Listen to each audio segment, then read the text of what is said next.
The family were away in Dorset visiting relatives for Christmas, so once again all the animals, birds, insects had free rein of the garden. It was Christmas Eve, and they were gathered around Mighty Oak, eager to hear one of his Christmas stories. "Hello, all of you. I love you all. Are you comfortable? It's very cold, ground's frosty. Huddle up together to keep warm." There was a bit of a commotion going on at the back. Angry raised voices. "What's the matter?" inquired Mighty Oak. Everyone turned to the back. There was a fox and a hare looking rather awkward. It was quiet, and they were the centre of attention. Tinky the hare spoke first. "I don't want to huddle next to a fox." Then Bertie, a particularly handsome red fox, replied, "The feeling's mutual." "Can you explain why you were arguing, please?" Mighty Oak asked warmly, however firmly. "The ground is cold, sir. I merely went next to Tinky so we could keep each other warm, and she went nuts." "I did not," retorted Tinky. "I just don't want to huddle next to a fox." "Why?" asked Mighty Oak. Tinky was lost for words. For a wise tree, Mighty Oak wasn't being particularly bright. She was astonished. He even had to ask, "Mighty Oak, with respect, and I don't mean to be rude," "which means she's going to be," a hedgehog muttered to his friend. They laughed. She glared at them. It was deadly silent. "If I might carry on. Foxes are known for killing us. Why would I want to be close to a fox?" "Bertie, how many hares have you killed?" Bertie replied, "None, sir." "So you assumed he had, Tinky? You didn't think to find out?" Tinky felt really awkward. "Well, I presumed. Well, I know the exact Christmas story to tell you." They all turned back to the mighty tree. Tinky and Bertie sat apart, looking very awkward. "This is a story about an elderly man named Ken. Now, he had been an engineer and worked in the same factory since he was 16. He was never late for work, hardly any sick days. He had led an honest life, been married, now sadly a widow. However, there was one thing about Ken. He did not like animals at all, couldn't understand people who did. Animals were smelly, messy, and just something he didn't like at all. "He doesn't sound very nice at all," Kimmy, the usually quiet Robin, replied. "Well, you see, when he was a child, his parents treated their dog better than they did Ken. Sadly for Ken, he had quite a miserable childhood, and this just made him resent their dog, which led to him resenting all animals. In his early 20s, he was walking along the high street when a poor old lady had fallen to the ground. A teenager walking his dog ran to her aid. Ken saw a scruffy, long-haired teenager mugging an old lady whilst his dog attacked her. Now, Ken did not want to get involved for fear of the dog attacking him. Another time, he walked to the river where he sat on a bench and had his lunch every day. This day, however, he witnessed an Alsatian drowning a kitten. As he approached the bench, the vile creature ran off with the kitten to drown it further along the river. What had actually happened was King the Alsatian was being walked by his master. He had let King off, who liked nothing more than jumping in for a swim. Only today, King spotted something on the river bank. He ran as fast as he could. It was a tiny kitten nearly going to fall in the rushing waters. He climbed down the bank, gently picked the kitten up in his mouth, climbed back up the bank.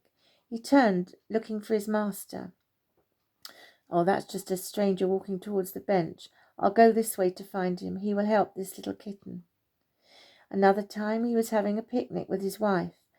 They were sat on the blanket enjoying their ham and mustard sandwiches.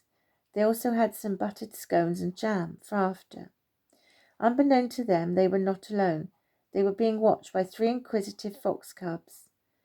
The bravest, cheekiest cub had crept up,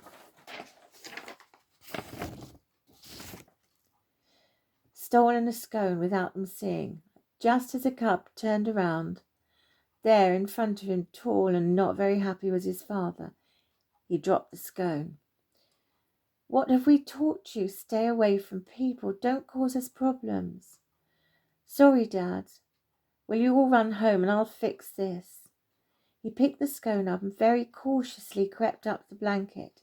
He was just about to drop the scone when the man turned around. The man was furious, shouting and yelling. The fox ran for his life. You see, Ken had seen a fox stealing the scone. Many more times, Ken saw things regarding animals, only making him feel his impression of animals was correct. Lonesome creatures. Ken woke up feeling rather nostalgic. He now walked with a cane. But today he rather fancied walking along by the river and have his lunch on that bench. He made himself some cheese and pickle sandwiches, wrapped them up. Yes, he was going to enjoy this walk. He walked the length of the long high street. He felt a bit winded. He hadn't walked this far in a while. He contemplated giving up the idea and just sit on the bench here. No, he would go to the river. He walked past great big tower blocks where his factory used to be. Nearly there, finally the path leading to the river. Ken was tired. His left arm was aching. I must have pulled a muscle gardening, he thought. As he came out of the lane to the river, he was instantly transported back in time. Everything looked exactly the same. Only thing spoiling it was his arm was hurting more. I'll get to the bench and rest. It'll go away. As he sat down, an enormous herring gull stood in front of him, just staring intently at him. Be off with you. Shoo. It didn't move. Ken started to get out his sandwiches. He threw a piece of crust at the bird. Go away now. The bird didn't touch the bread. It walked slowly closer to him. Ken felt somewhat uneasy why this bird was staring at him so intently. He started to sweat profusely. The bird flew off. That's right, off you go. Funnily enough, though, he felt a bit scared. He was sorry that bird had gone. Now there was no one. He felt very alone. His arm pain was getting intense. It was like a vice. He put his pack of sandwiches down beside him. Ken must have dropped off. He awoke. He must be having a dream. He woke. He was in a hospital ward. Ah, you're with us, Mr. Potter. What? What's happened? You, sir, are famous. What? The nurse smiled warmly. Look, we've saved these for you. She plopped newspapers on his lap. The top one, local paper, the Echo. Headline, Miracle Man saved by animals. He looked at the other headlines, national papers. Ken the Animal Whisperer. Another headline, Is Ken Potter the real Dr. Dolittle? The nurse could see his confusion. You don't know, do you have any recollection of what happened to you? No, Ken shook his head. You suffered a heart attack by the river. Children happened to be cycling along by the tower blocks. A stag stood in front of them, turned, walked away. It stopped, returned back to the children, stared at them. Behind the stag was a badger. Children couldn't believe it. It acted the same way. Luckily, the children realized they had to follow the animals. They led them down the path to the river. They looked left. There was a bench surrounded by birds and all the little creatures. As the children approached, the man was clearly ill. He was grey in colour. The herring gull stood on the bench, flew to the handlebars of one of the boys. He wasn't scared, although the bird was huge. He doesn't know how, and he couldn't explain. He just knew that the bird was saying ring for an ambulance. He cycled as fast as he could to the nearest phone box. Apparently, when the ambulance arrived, there was the lone herring gull and just the children. Ken sobbed. When he came out of hospital, what do you think? Well, guess what? What? They asked. Ken brought a little companion, a Yorkshire Terrier. You know I've often told you stories about the Major. Well, guess who the herring gull was? He flew straight to me. You see, he knew Ken was having a heart attack. Wow, Mighty Oak. You see, it's perception. Please. Don't always assume things. Think of how you look at life and try and learn by these stories I tell you." They all clapped Mighty Oak. "We love that story. Thank you." "I wish I knew the Major, Mighty Oak. Sid, you would have loved him dearly." The pigeon sensed the sadness in Mighty Oak's voice.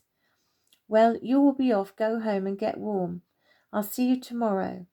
Merry Christmas." They all shouted, "Thank you. Merry Christmas, Mighty Oak." The tree watched lovingly as they all departed. In the distance, Tinky and Bertie were walking away, happily chatting to each other.